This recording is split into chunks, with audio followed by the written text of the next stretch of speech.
Assalamualaikum warahmatullahi wabarakatuh. Hello Gabuters, apa kabar kalian? Masih tetap jomblo? Ahai! Mimin doain semoga yang nonton channel ini cepat dapat pacar, amin.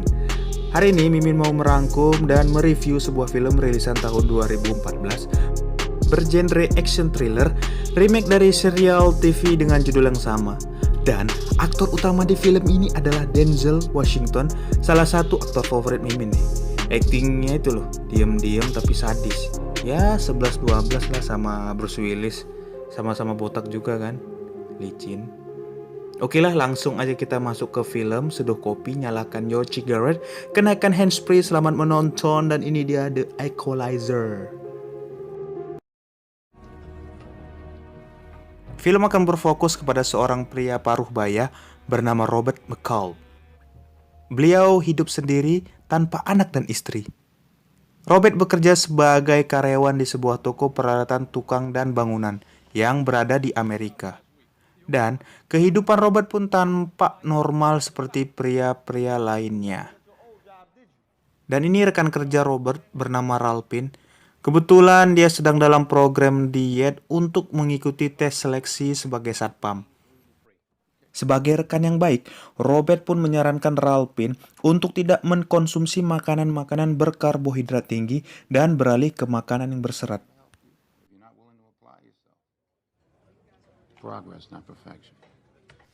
Sore harinya, Robert pun pulang ke apartemennya. Dia pun makan dan membersihkan peralatan makannya sendiri. Satu hal yang unik, Robert adalah orang yang rapi, teliti, dan tepat waktu.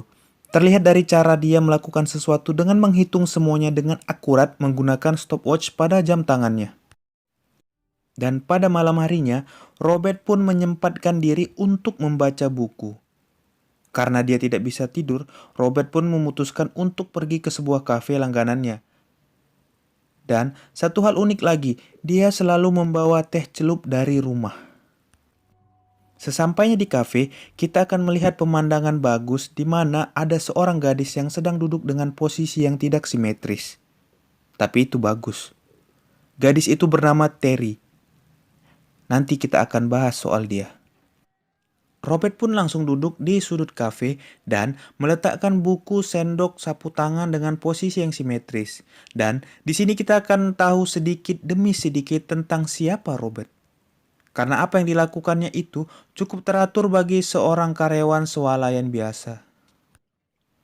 Lalu, Robert pun melanjutkan membaca bukunya dan tampak gadis bernama Terry menyapa dan bertanya tentang kisah seorang pelaut di buku tersebut.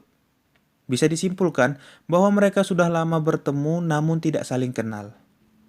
Lalu Terry pun pergi dari kafe itu dengan sebuah taksi.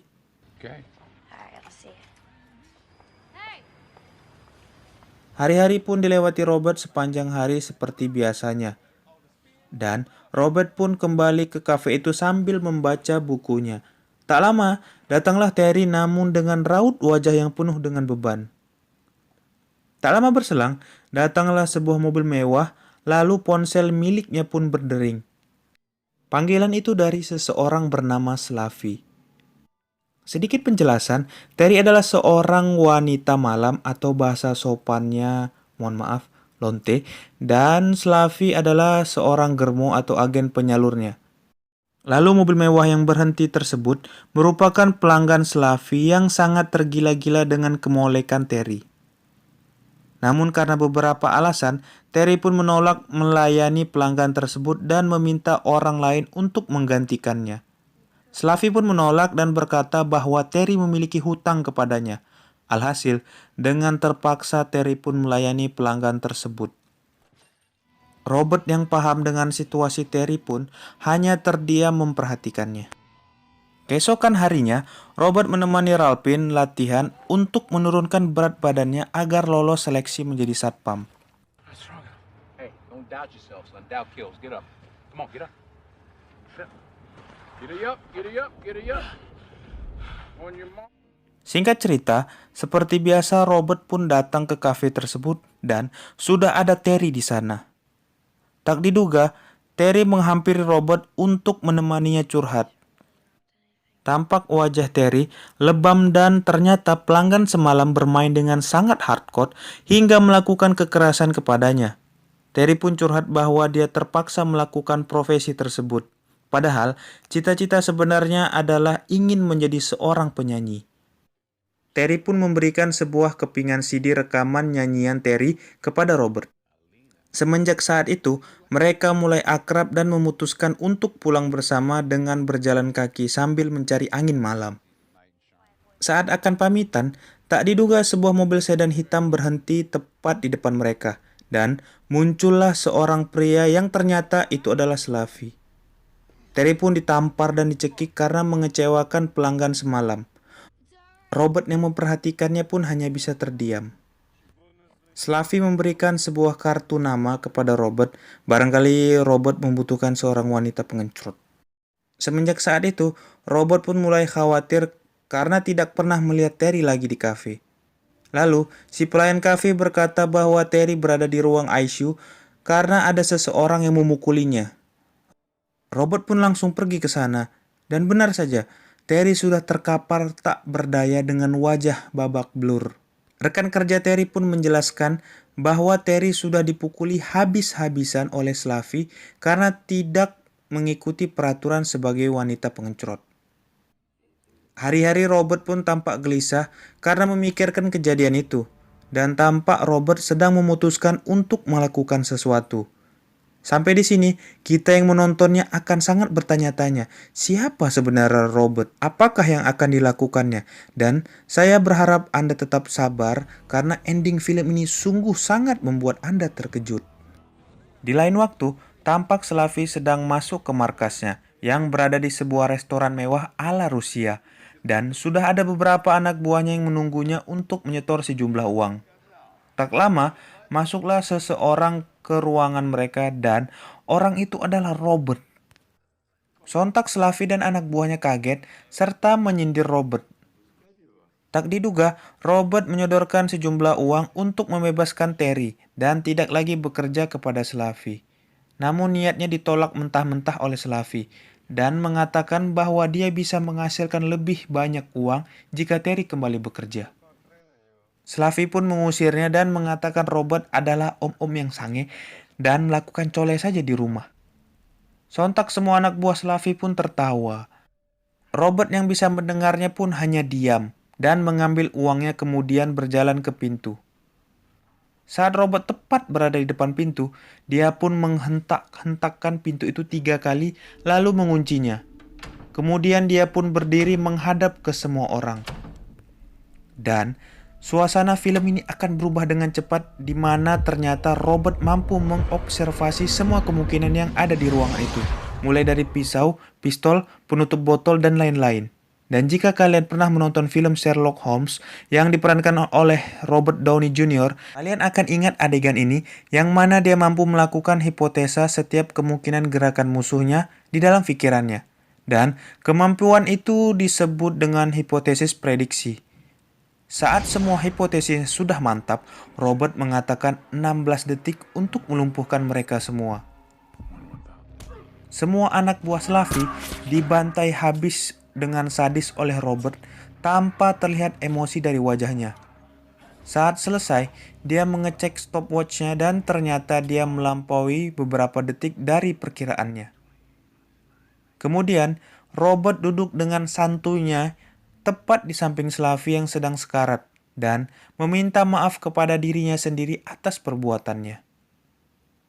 Jika dilihat dari kemampuannya dan metode yang digunakannya, bisa disimpulkan bahwa Robert seseorang yang sangat terlatih dan berbahaya. Namun, sampai saat ini kita belum diberitahukan siapa Robert sesungguhnya. Singkat cerita, Robert pun kembali kepada aktivitas normalnya. Dia pun sempat melihat berita di televisi tentang pembunuhan yang dilakukannya. Namun, pembunuhan itu disinyalir adalah perang kekuasaan antar geng. Di tempat lain, tampak seorang pria baru saja turun dari sebuah jet pribadi dan langsung menuju ke TKP. Dia adalah Teddy, orang suruhan Mr. Pushkin. Mr. Pushkin sendiri adalah seorang bos mafia Rusia yang menjalankan bisnisnya di Amerika. Dan Slavi dipercaya sebagai pengelola bisnis Mr. Pushkin yang berada di Amerika. Sehingga saat Slavi tewas, otomatis itu akan menjadi hal yang besar untuk bisnis Mr. Pushkin. Oleh karena itu, Teddy dikirim untuk mencari orang yang membunuh Slavi dan menyelesaikannya.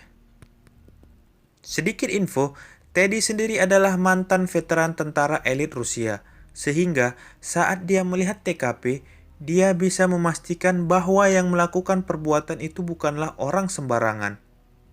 Sementara itu, di tempat lain, Robert kaget mengetahui bahwa Ralpin sudah berhenti bekerja sejak hari ini. Lantas Robert pun mendatangi tempat Ralpin. Setibanya di sana, Ralpin terlihat sedang membantu ibunya membereskan tempat makan milik ibunya yang dibakar oleh polisi korup. Akibat ibunya menolak untuk memberikan uang jatah preman. Mamá, este es mi amigo del trabajo, el señor McCall. Oleh karena itu, Ralpin berhenti dari pekerjaannya dan harus fokus membantu usaha ibunya. Hal itu pun membuat Robert bimbang. Lantas dia mencari dan mengawasi para polisi korup itu. Tiba suatu malam, Robert berhasil menemukan mereka dan menunjukkan rekaman video mereka yang sedang menagih uang palak. Saat polisi itu akan memborgol Robert, tiba-tiba Robert pun menghajar kedua polisi tersebut hingga babak belur dan mengancam mereka untuk mengembalikan uang tersebut kepada korban atau videonya akan disebarluaskan. Alhasil, si ibu kembali mendapatkan modal dan Ralpin kembali bekerja.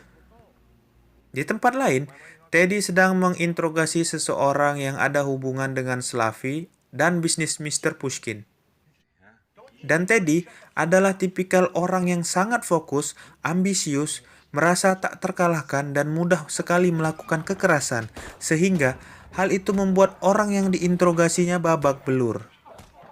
Setelah menginterogasi beberapa orang yang berhubungan dengan Slavi dan bisnis Mr. Pushkin, tidak juga membuahkan hasil. Akhirnya, dia menemukan sedikit harapan saat menginterogasi temannya Terry yang bernama Mandy, yang pada saat itu pernah mengobrol dengan Robert. Teddy pun bertanya siapa sajakah yang pernah mengunjungi Terry di rumah sakit. Mandy pun menjelaskan ciri-ciri Robert kepada Teddy. Dirasa informasinya cukup, Teddy pun mencekik Mandy hingga awarahum. Lalu Teddy mengecek CCTV di sekitaran TKP dan menyampaikan informasi yang didapatkannya kepada polisi korup. Sehingga mereka mendapatkan kemungkinan bahwa pelakunya adalah Robert. Robert sendiri tampak sedang bekerja di tempatnya dan lagi-lagi tak diduga Robert berada di posisi di mana dirinya harus beraksi kembali. Ternyata seorang tukang todong yang sedang memalak sambil menodongkan senjatanya kepada Mbak Kasir, di mana Mbak Kasir itu adalah rekan kerjanya Robert. Robert pun memberikan uang tersebut dengan senyuman. Tapi saat si tukang todong meminta cincin milik Mbak Kasir, Robert pun mulai membuat hipotesis prediksi di pikirannya. Namun, saat ada anak kecil di sana, Robert pun membatalkannya. Robert pun membiarkan si tukang todong itu lolos. Tapi, dia berhasil mendapatkan plat nomornya. Menurut informasi dari polisi, si tukang todong itu sudah 4 kali beraksi dan pernah sekali menembak korbannya. Robert pun tidak tinggal diam, lantas dia pergi ke bagian alat-alat perkakas dan mengambil palu besar. Keesokan harinya, Mbak Kasir itu menemukan cincinnya sudah berada di laci.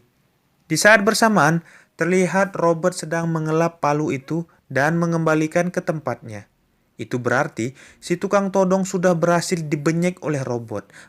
Mamam. Singkat cerita, tibalah saat di mana Robert dan Teddy bertemu untuk pertama kalinya. Dan kita akan melihat dua orang yang kuat di dalam film ini saling bertemu. Lalu Teddy pun bertanya tentang keberadaannya di restoran Rusia pada malam itu. Robert pun menjawab semuanya dengan tenang dan tidak tampak hal yang mencurigakan, sehingga semua alibinya tampak sangat meyakinkan. Teddy pun tidak bisa menuntut apa-apa darinya, maka Teddy pun pergi dari sana. Saat berada di mobil, Teddy pun berkata bahwa Robert bukanlah orang sembarangan dan semua data tentang dirinya adalah bohong. Di sisi lain, Robert yang mengintipnya dari jendela sudah tahu bahwa Teddy bukanlah polisi, melainkan seorang mafia.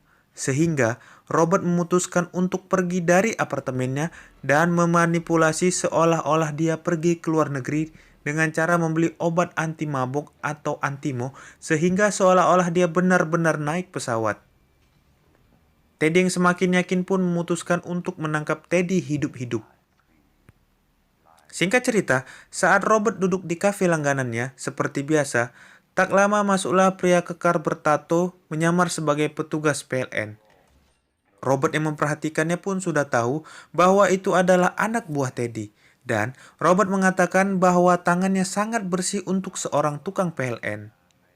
Saat pria itu menghampirinya, Robert kembali membuat prediksinya untuk melumpuhkan pria tersebut. Teddy dan rekan polisi korupnya pun dibuat kaget karena yang keluar dari kafe adalah Robert. Robert sendiri berjalan sambil memotret mereka yang berada di dalam mobil dengan kamera ponsel miliknya.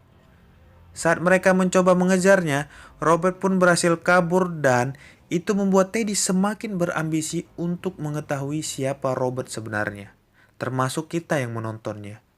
Teddy dan anak buahnya pun memeriksa apartemen Robert dan lagi-lagi apartemen Robert sangat bersih yang hanya meninggalkan botol antimo dan sobekan tiket menonton bola di luar negeri. Teddy yang memiliki insting yang kuat sudah mengetahui bahwa itu cuma akal-akalan Robert untuk mengelabuinya. Robert sendiri mengawasi mereka semua melalui kamera tersembunyi. Karena masalah ini semakin besar, Robert memutuskan untuk mendatangi teman lamanya. Dan di sini kita tahu sedikit tentang siapa Robert. Bahwa dia dulunya adalah seorang mantan FBI atau agen rahasia semacamnya yang memalsukan kematiannya agar tidak dikejar musuhnya, sehingga Robert bisa berbaur dengan orang lain dan memalsukan namanya menjadi Robert McCall. Robert pun meminta bantuan temannya untuk mencari data tentang Mr. Pushkin dan antek-anteknya. Setelah semua data didapatkannya, Robert pun harus menyelesaikannya setelah semua apa yang dimulainya. Were you able to help him? He didn't come for help. He came for permission. Polisi korup yang merupakan rekan Teddy pun menjadi sasaran pertamanya, di mana dia dipaksa untuk berbicara tentang bisnis Mr. Pushkin, hingga membawa mereka ke tempat penyimpanan uang haram milik Mr. Pushkin. Di sana Robert dengan tenangnya masuk dan menodongkan senjata ke salah satu anggota mafia. Indulge me, Andre. Tell him to lay down. Saat polisi datang, para antek-antek mafia itu pun sudah berada dalam posisi terikat dan terkurung di dalam ruangan pendingin bersama tumpukan uang haram milik Mr. Pushkin yang terlihat menggunung. Di sini Robert melakukannya untuk menghancurkan bisnis Mr. Pushkin agar memancing kemarahannya sehingga Robert bisa satu persatu membantai para mafia dan orang yang terlibat. Akankah Robert mampu menghadapi mereka sendirian? Di sisi lain, Teddy tampak sedang duduk dengan salah satu ketua gangster yang paling berbahaya di dunia. Ingat ya, paling berbahaya di dunia loh. Teddy meminta bantuan si ketua ini karena merasa Robert sedikit menyulitkannya. Karena udah kebelet, si ketua gangster ini pun izin nabung ke toilet. Tak lama berselang, datanglah Robert membawa kacamata si ketua dengan keadaan pecah dan bercak darah. Berbahaya apaan coba? Teddy pun mencoba untuk tidak terkejut dan tetap santuy melihat hal itu. Di sini terjadi percakapan yang intinya bahwa Robert memberikan pilihan kepada Teddy untuk menghentikan semuanya. Jika tidak, dia akan bernasib sama dengan ketua gangster paling berbahaya di dunia tersebut. Padahal berbahaya apaan coba anjir? Status ketua gangster berbahaya, tapi awarahum di toilet umum, kan Lalu Robert pergi ke kapal tanker minyak milik Mr. Pushkin untuk kemudian diledakkan sehingga kali ini bisnis Mr. Pushkin di Amerika benar-benar hancur. Lalu Teddy pun mendapatkan ide untuk menyandera teman-teman terdekat Robert. Lalu dia menelpon Robert untuk menukarkan nyawanya demi teman-teman kerjanya. Dan apesnya nih, saat Teddy dan yang lainnya akan menjebak Robert, justru sebaliknya, Teddy lah yang dijebak balik. Dan mereka yang berada di tempat kerja Robert terkejut, tiba-tiba mendengarkan suara musik yang berasal dari ruang pengawas. Lalu salah satu anggota gangster itu meminta Ralpin untuk menunjukkan di mana ruangan tersebut. Saat tiba di sana, Robert dengan mudahnya membantai salah satu gangster itu. Robert pun meminta Ralpin untuk membawa teman-temannya ke tempat aman melalui pintu belakang. Dan Robert pun mulai mematikan seluruh lampu di swalayan itu hingga tersisa lampu sorot yang remang-remang. Dari situ dia mulai menyusun strategi dan membantai satu persatu musuhnya menggunakan alat-alat perkakas seperti palu, kawat berduri, gunting rumput, bor mesin, dan lain-lain. Hingga pada akhirnya menyisakan Teddy seorang. Dengan peralatan seadanya, Robert pun melumpuhkan Teddy menggunakan pistol paku yang ada di tangannya.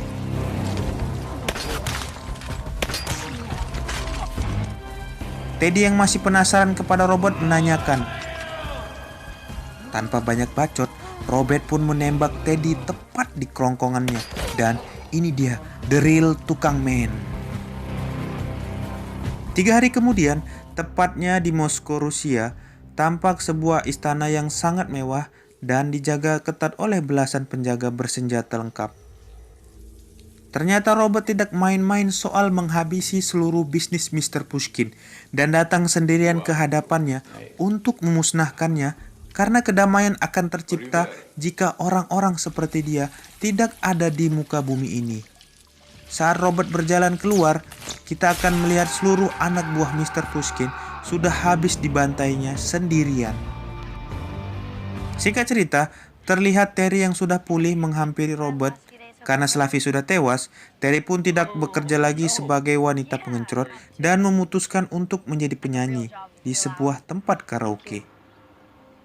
Seperti biasa, Robert pun datang ke kafe tempat langganannya dengan sebuah laptop di hadapannya. Terlihat, seseorang mengechatnya untuk meminta pertolongannya. Dan itu clue untuk next filmnya yang sedang saya edit. Dan film pun bersambung.